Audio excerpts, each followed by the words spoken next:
World News in 5. News and developments making headlines around the world in 5 minutes. World News in 5. Here on Radyo Pilipinas Worldwide.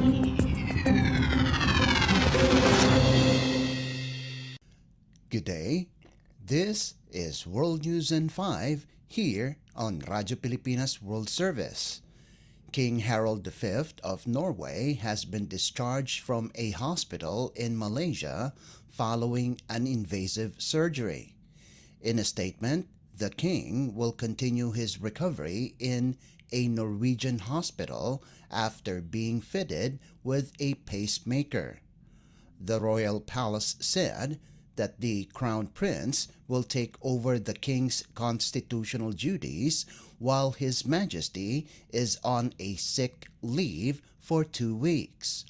The 87-year-old King Harald is the oldest reigning monarch in Europe.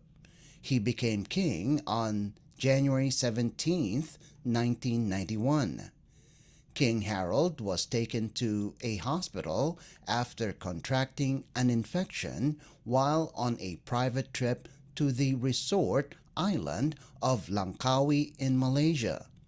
The royal palace said that due to a low heart rate, the king had been fitted with a temporary pacemaker. The king's physician said that the pacemaker will make the return back home safer for King Harald. World News in 5. Here on Radyo Pilipinas Worldwide.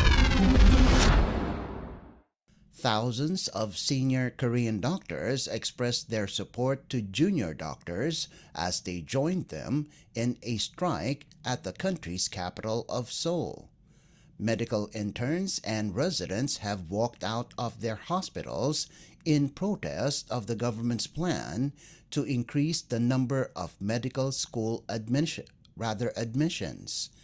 Nearly 9,000 junior doctors will be suspended by the government starting Monday following disruptions on hospital operations and defying government orders. The Korean government wants to increase the medical school enrollment quota to over 5,000 from the current 3,058 in order to address South Korea's rapidly aging population. Doctors oppose the plan, saying that adding doctors would not solve the low-paying specialties like pediatrics and emergency departments. Critics, however, say that doctors are just worried of receiving pay cuts due to the increase of doctors. World News in 5. Here on Radyo Pilipinas Worldwide.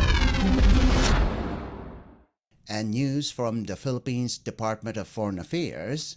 The Philippines and Denmark held its third bilateral consultations in Manila, led by Department of Foreign Affairs or DFA Undersecretary for Bilateral Relations and Association of Southeast Asian Nations or ASEAN Affairs, Maria Teresa Lazaro for the Philippine side, and Danish Ministry of Foreign Affairs State Secretary Lina Gunløs Hansen for the Danish side.